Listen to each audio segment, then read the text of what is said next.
Bitcoin is for criminals, the currency of drug markets, ransomware gangs, and sanctioned regimes, money built to move beyond the reach of the law. That's the claim. And Bitcoin has been used for crime. So has every form of money ever invented. The question is not whether, the question is how much and compared to what. Start with how much. Chainalysis, the firm whose forensic work shows up in federal prosecutions, tracks illicit activity across the network every year. In 2022, the figure was 0.15% of all Bitcoin transactions. More than 99.8% were legal. Now compared to what?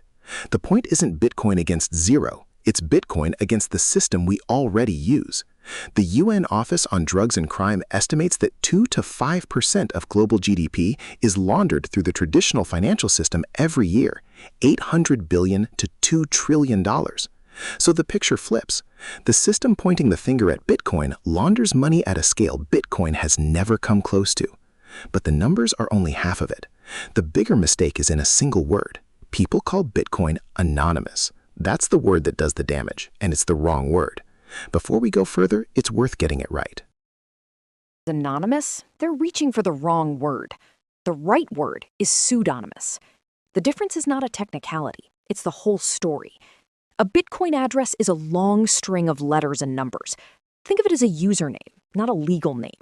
It's tied to activity, not to a person. And every transaction that address ever makes is recorded on the public ledger, permanently, for anyone to read. Now watch what happens. The moment that address is linked to a real identity, through an exchange sign-up, a court order, or forensic analysis, the entire history behind it opens up. Every past transaction, every future one. Cash leaves no trail like that. The ledger never forgets. So, Bitcoin isn't anonymous. It's the opposite. It's one of the most traceable financial systems ever built. And that changes who the public ledger actually serves. Every transaction is on a public ledger anyone can query. No account, no subpoena. The amount, the sending address, the receiving address, the timestamp, all of it, recorded permanently back to the first block in 2009. Firms like Chainalysis and Elliptic built whole businesses reading it for the FBI, the IRS, and Europol.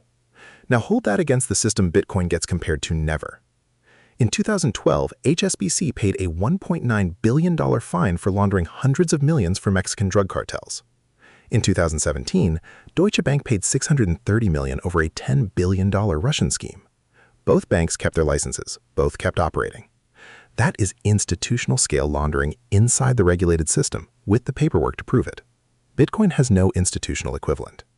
One caveat on that 0.15%, and it's a fair one. It counts the illicit activity forensic firms can identify and tag. Different firms count differently, and nobody claims to see every hidden transaction. But every serious estimate finds the same shape. The illicit share is small, and it shrinks as the network grows. The direction doesn't change with the methodology.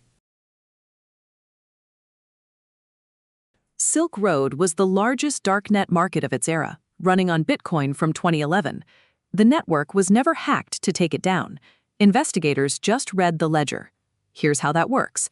Addresses that spend together almost always belong to the same person. So investigators group them into one cluster and watch the money move, every hop public and permanent.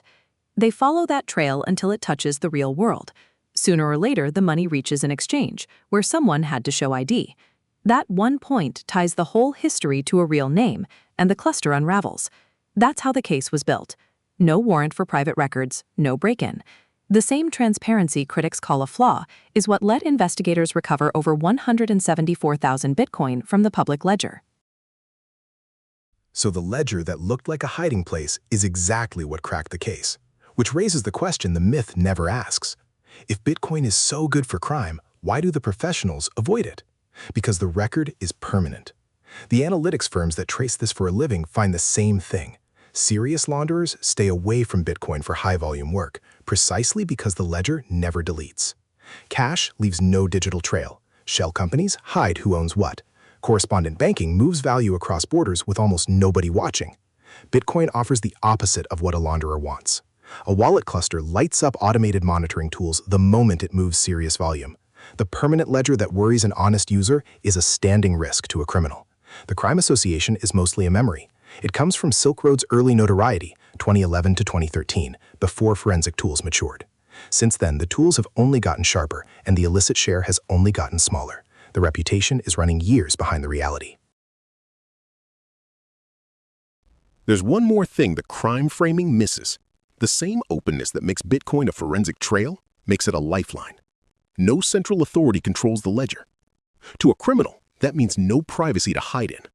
To an activist in Belarus whose accounts were frozen, a journalist in Afghanistan moving savings out, a family in Nigeria or Argentina watching their currency lose a third of its value, that same openness is the thing that can't be shut off. Same ledger, two ways to read it. So the question was never whether Bitcoin has been used for crime. Every money has. The question is, which one hides it? Cash leaves no trail. The banks pay their fines and keep their licenses. Bitcoin writes every move into a public record that never forgets. The money that actually hides crime is the one we already use. Bitcoin is the one that tells on you.